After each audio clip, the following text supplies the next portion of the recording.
एक गीत और हर से प्रस्तुति बा, ओकरे बाद हम विदा ले, चूंकि हमके दूसरे जगह भी जाना हो और वहां कभी मान सम्मान इज्जत हम रही हाथे है ना जाए तो लोग यह कहीं है मारा ससुरा जवन है ना आयल। अब दू जने केस कैले हुआ हमारे पे, खाली आधा घंटा लेट पहुंचल ली, ठोक दहला। क्या करें, आप लोग भगवान हुआ और हम तो आप लोगन के घरे का बच्चा है, जब चाहबा तब आप लोगन के सामने आके खड़ा है। आदरणीय हमारे प्रधान जी भी बैठे हैं, हमारी इच्छा है कि एक बार प्रधानी के चुनाव में भी हमके याद करिहा, काहे से कि 2-3 ठे प्रधान जी का हम प्रचार गीत गौले रही, लोग जीत गईलन, एक जाने कह के ना गवौलन उ हार गईलन। तैसे एक ठे गीत, ई गीत के हमरे स्वर्गीय रामदेव गुरु जी गावत रहलन। कब गौलन? जब बिरहा गावत गावत सदगुरु स्वामी जी के शरण में गढ़वा घाट आश्रम में पहुंचलन तो गावत रहलन, ना मानत रहलन तो ना मानत रहलन, लेकिन जब मन जुट गयल तो ऐसन जुटल कि फिर केहू के हटौले ना हटल। भगवान स्वामी जी के चरण में जाए के जौने समय डॉक्टर मना कर देहलस, अब आप बिरहा मत गाइए, अगर जीवन जीना है तो, जीवन चाहते हैं तो। सबके साथ में स्वर्गीय हीरा गुरु जी मंगल कवि जी के साथ में जब पहुंचलन काली महल आश्रम में, स्वामी जी के सामने जब माथा टेकलन तब मालिक प्यार से कहलन कि उठ जा भैया, तो आंख डबडबा गई, कहलन कि सरकार बड़ा लोगन के दरवाजे पर जाकर माथा टेकली, लेकिन कोई हमें उठौलस ना, आप उठौला। कना का हाल चाल है? कला हाल चाल का है, यह डॉक्टर मना कर दिले है बिरहा गावे से, अब समाज में घूमल ही, अब समाज में ना जात है तो जना था कि जल्दी तबीयत और बिगड़ जाई। मालिक के मुंह से निकलल कि जा मर्दवा गावा जवन होई तवन देखब। फिर जब मालिक के मुंह से आवाज निकलल तो गावे शुरू कैलन, तो इतना तहाड़ के गौलन कि जनायल की फिर से जवानी आ गई है। तो देखा उ दरबार में जब जुड़लन तो यह गीत के गौले रहलन, कैसे?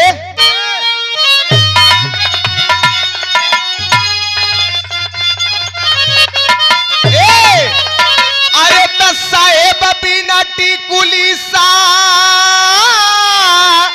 हे बिना टिकुली सुन बाली लारो, साहेब बिना टिकुली सुन बाली लारो।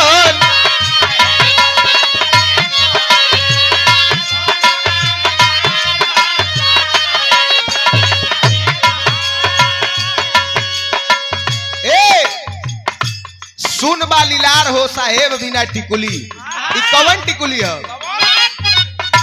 ई टिकुली पिरल कोई पावे,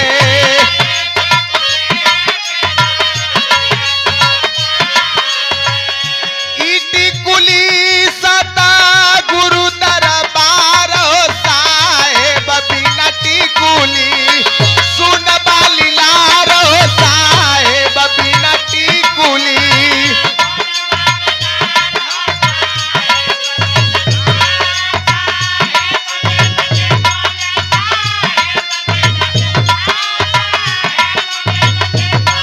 अरे जियो,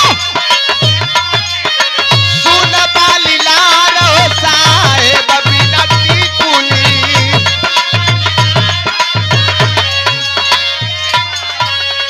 यही के बदल के गवैया गौलन, बाजरिया से चुनरी, बाजरिया से चुनरी ले ले या राजा हो, बाजरिया से चुनरी।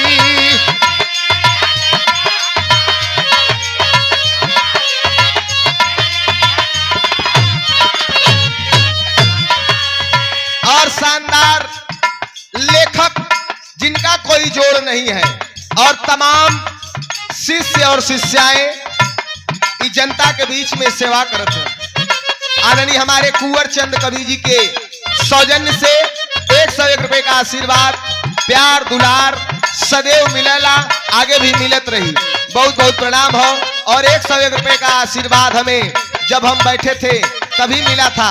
आदरणीय आप पूर्वांचल, हमार पूर्वांचल यूट्यूब चैनल हमारे संतोष भैया के सौजन्य से, इनका चैनल बहुत अच्छा हो। उम्दा उम्दा कलाकारन के अपने चैनल पे गवावेलन और यहाँ का जो भी कार्यक्रम चलत हो आप लोगन इनके चैनल पर देख सकलन। बहुत बहुत प्रणाम हो भैया। और ये बहुत सारा रुपया का पुरस्कार समाजवादी पार्टी के आप सच्चे सिपाही एवं सांस्कृतिक प्रकोष्ठ के राष्ट्रीय सचिव हमारे घनश्याम यादव बड़े भैया, सुंदर कलाकार हमारे बड़े भाई, बहुत बहुत प्रणाम हो। लेकिन कभी जी 4 लाइन लिखलन, 4 लाइन में एकदम सोचा समझे वाली बात हो। इतना भैया हुआ, ध्यान दिया का? हजार मिली हमीतावा, हजार मिली हमीतावा। कब तक?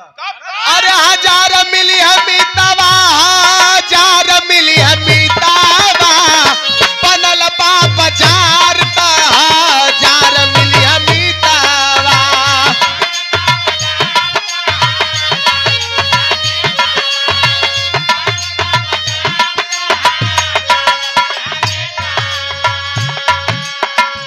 बिरहा धरोहर चैनल सुरेश यादव हमारे बड़े भैया, जो कि आप ज्योति भाभी का आप सहयोगी हुआ, हमार भाई हुआ। तू काहे घबराल हुआ?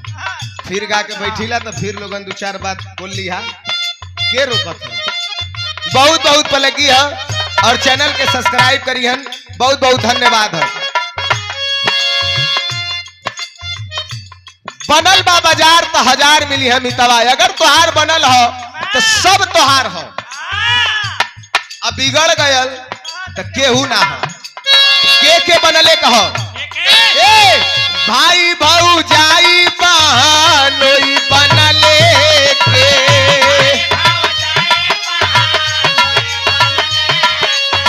आदरणीय आप शेर बहादुर यादव कटवार के धरती से 101 रुपया, धरिकापुर के धरती से आदरणीय आप दिनेश लाल यादव, आप पूज्य महोदय की ओर से आशीर्वाद 101 रुपया। बहुत बहुत प्रणाम, उपस्थित जनता का प्रणाम बा। भाई भौजाई बहनोई बनले के अंत समय में धोखा, अंत समय में धोखा दे दिया सारो हजार मिली हमीतावा। बनल बा बाजार का हजार मिली हमीतावा।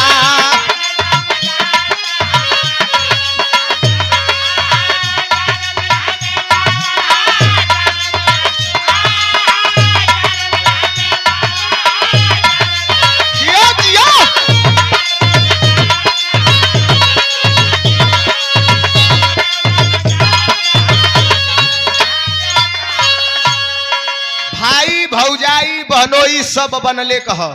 अंतिम समय में सार भी धोखा दे देवल। कहल हो कि सारी खुदाई एक तरफ, जोरू का भाई एक तरफ, लेकिन अंतिम में वो धोखा दे देवल।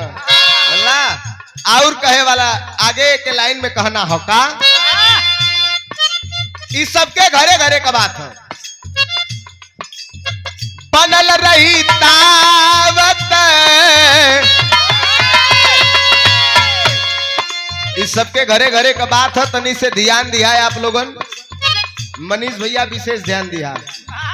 बनल रही तावत में हरियो मान करी है।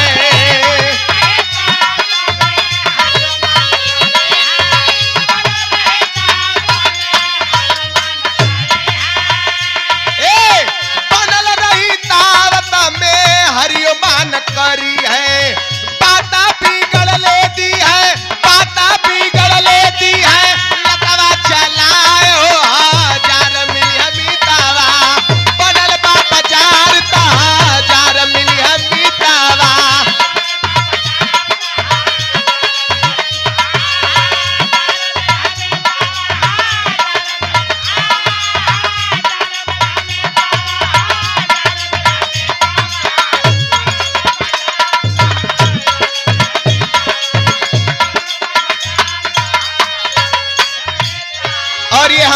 भैया सागर हलवाई जो कि यहाँ पर भंडारा होए वाला बा, शुरू होए वाला है। और भंडारा प्रसाद का जितना भी सामग्री है भोजन का सब आप बनावत हुए। हमारे भैया की ओर से बहुत बहुत प्रणाम है, उपस्थित जनता को प्रणाम।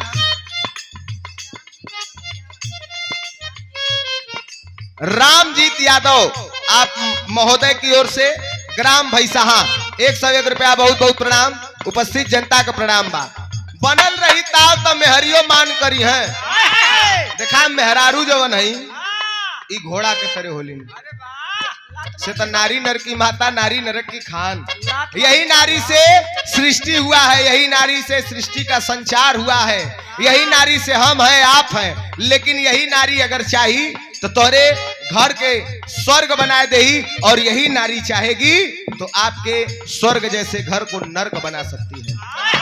तू भाई एक पेट से जन्मल हुआ, लेकिन पैदा भइलन संगे, खेललन संगे, पढ़लन संगे, बड़ा भइलन, अलगौजी ना भयल। लेकिन बियाह जब भयल तो दोनों भाई में बंटवारा हो गया। सब मेहरारून का बात ना करत थी, कुछ मेहरारू ऐसा होलिन भैया। मेहरारू देखा होलिन घोड़ा के तरह, जैसे घोड़ा का लगाम टाइट रखबा तो घोड़ा सही चली, तई से ढील देबा तो लगी है दहिने बाएं भागे। दांते काट लिया सर। नहीं चाची का बात ना कर थी जल्ला ना, तो तनी से पकड़ मजबूत रखे के चाहिए। और नहीं तो एक थे तो हर कमजोर नस पकड़ी है तो इतना ऐठी है रात भर दिन भर 24 घंटा उन्हीं का भाषा बकबा। मैं ऑल इंडिया भिंडे बोल रहा हूँ।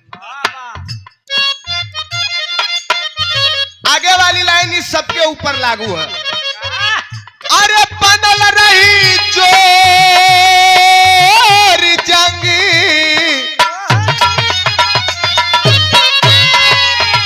बनल रही जोर जंग तनक जवानी।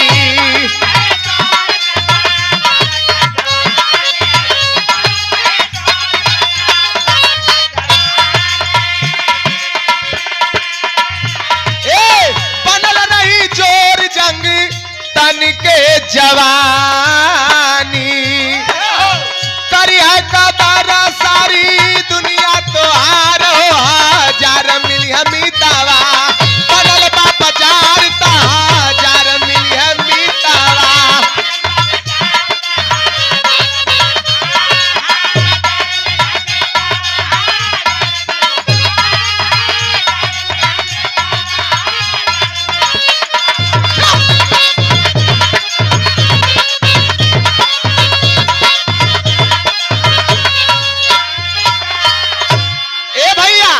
शरीर का जोर अगर देही में हो, इस शरीर का जवानी कब तक हो? देही में अगर जोर हो, जंग हो, रुआब हो, तो इस शरीर का जवानी है। भले उम्र 80 साल हो तक से।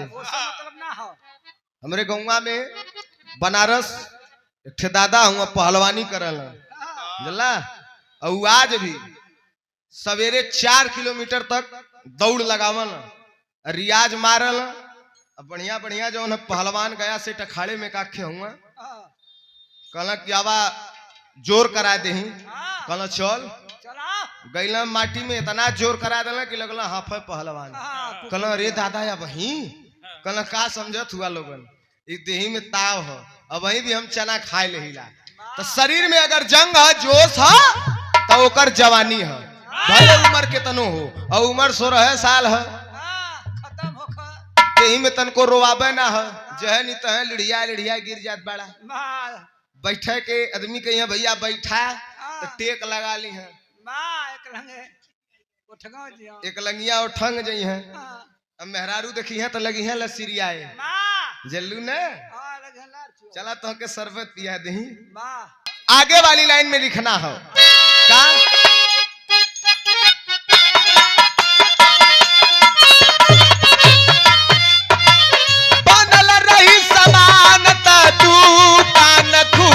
चली है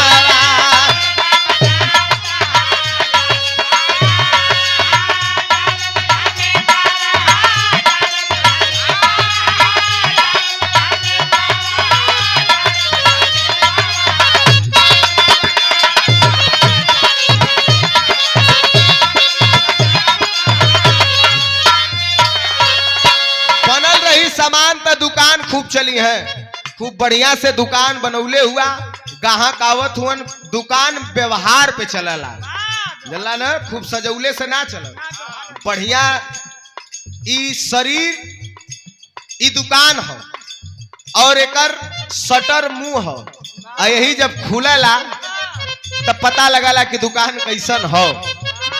मीठ बोलला तो आदमी के नीक लगल तो बढ़िया हो, खर दे तनी से सुन ग है अगर बोल देला तो आदमी कही हमारा ससुरा बेकार है, करे बोले का सहूर ना है।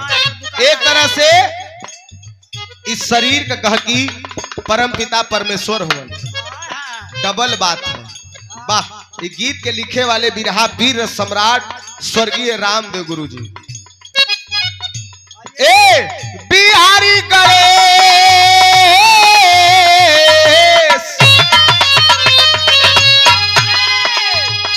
मनीष भैया बैठल हुआ का, मनीष भैया कहियो बड़का बाबू के लेके आवा मालिक, बिरहा कई ठे पुरन की छाट के रखले है कि वही तो सुनाई, ताकि तोह दबेर कि देखी बिरहा करे लगे है तोरे लगे काहे ना है, लेकिन तू चलाक आदमी हुआ यही के ना हुआ। बिहारी गणेश रामलाल माया के महल जरे,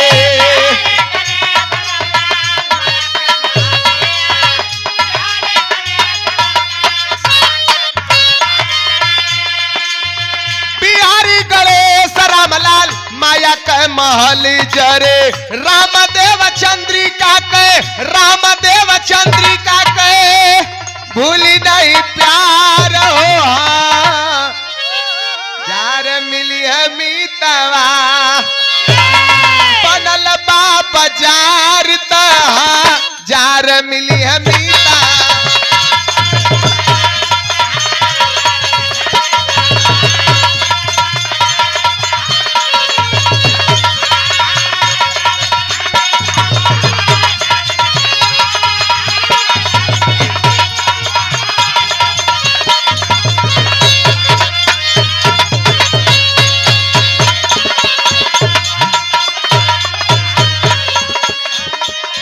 जिस भजन में राम का नाम न हो उस भजन को गाना ना चाहिए।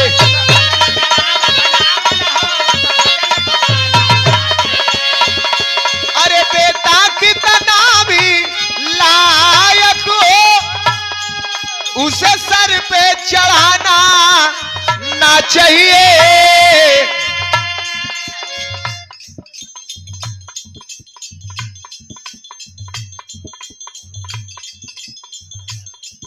भैसाहा के धरती से आदरणीय आप मोनू सिंह जी, आपके कर कमलों द्वारा 101 रुपए का आशीर्वाद, बहुत बहुत प्रणाम, उपस्थित जनता का प्रणाम। टकटैया के धरती से आप कोटेदार महोदय हैं, बहुत बहुत प्रणाम।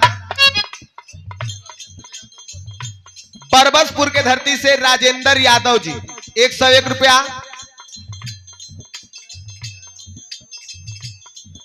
मंदिर के पुजारी आदरणीय आप जयराम यादव सेठ, आपके कर कमलों द्वारा 101 रुपया ये पुनः आशीर्वाद, और 100 रुपया का आशीर्वाद आदरणीय आप मुन्नू चमार, आप हमारे बाबूजी और आप शानदार प्रधान भी रहल हुए, जनता प्रतिनिधि हैं आप, आपके बहुत बहुत पलकी है, उपस्थित जनता का प्रणाम बा। बेटा कितना भी लायक हो उसे सर पे चढ़ाना ना चाहिए। बेटी कितना भी सुंदर हो उसे घर घर घुमाना ना चाहिए। एक लाइन और, बेटी कितना भी सुंदर हो उसे घर घर घुमाना ना चाहिए। पत्नी कितना भी प्यारी हो, हम तो बताइबा के लिए हमार जादूगर हो। पत्नी कितना भी प्यारी हो उसे भेद बताना ना चाहिए। पत्नी कितना भी प्यारी हो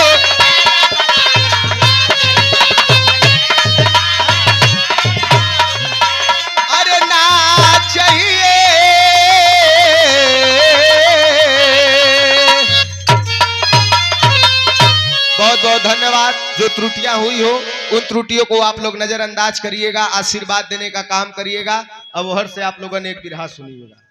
बहुत बहुत धन्यवाद, प्रणाम।